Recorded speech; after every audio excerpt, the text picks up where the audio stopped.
With Sir Jim Ratcliffe now awaiting ratification from the Premier League of his 25% minority investment in Manchester United, here are 5 things INEOS must address once the deal is completed.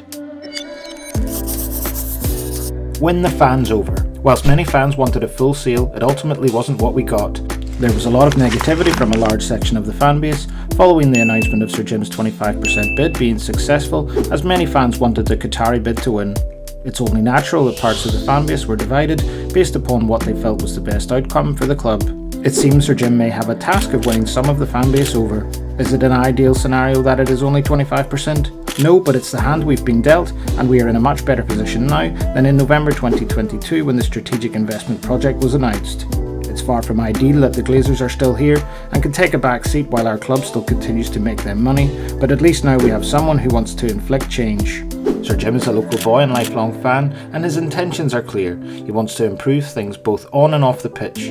INEOS have already visited Carrington and Old Trafford and held a meeting with all staff. Sir Jim told staff that he will measure success on achievements rather than revenue.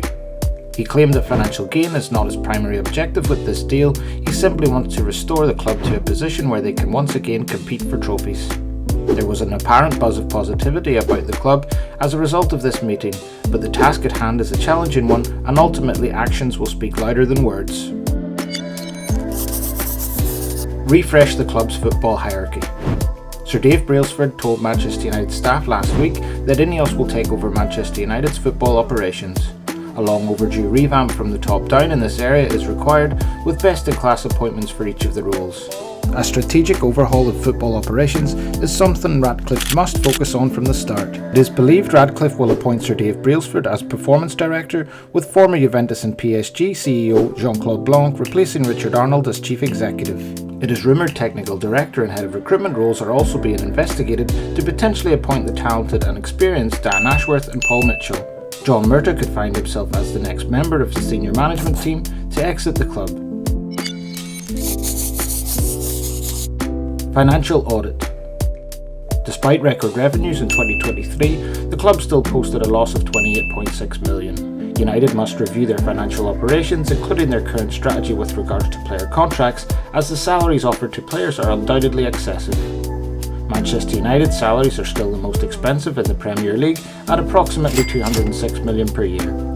Sir Jim will need to implement a more ruthless approach to player contracts and be more culture focused in their decision making of extending player contracts. How INEOS manage the outgoings of players is just as important as the players incoming. Recruitment strategy. We know United must prioritise the right culture and recruitment strategy over business and commercial interests to get things right on the pitch. This strategy should also include the alignment of playing style wanted with the manager. In the last 5 years, we have provided lucrative contracts to multiple players aged 29 and older, which indicates very little future planning. The signings of Casemiro and Eriksen were not long-term solutions to the midfield, and we find ourselves already having to source replacements. Stadium redevelopment. Fans have been calling for much-needed improvements to the outdated Old Trafford infrastructure for several years. The stadium still has a leaky roof and has fallen behind the likes of the Tottenham Hotspur Stadium and many others throughout Europe. The last meaningful upgrade to take the capacity to 75,000 came in 2006, and it was actually planned before the Glazers' takeover. In April last year, United appointed Legends International and Populous to lead a team tasked with creating a redevelopment plan for Old Trafford. The most likely outcome is the potential for increasing the capacity of the Old Trafford Stadium to 90,000, and as part of Sir Jim's agreement to acquire his stake in the club, £300 million has been pledged for the redevelopment of Old Trafford.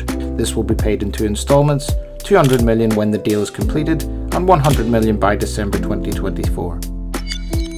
So in summary, Sir Jim must win the fans over, refresh the club's football hierarchy, carry out a financial audit, agree and define a recruitment strategy, and look at the redevelopment project for Old Trafford. So what are your thoughts? What issues should INEOS tackle first? Make sure and let us know in the comments below. Thank you for watching, and if you like the content, please drop the video a like and hit the subscribe button now.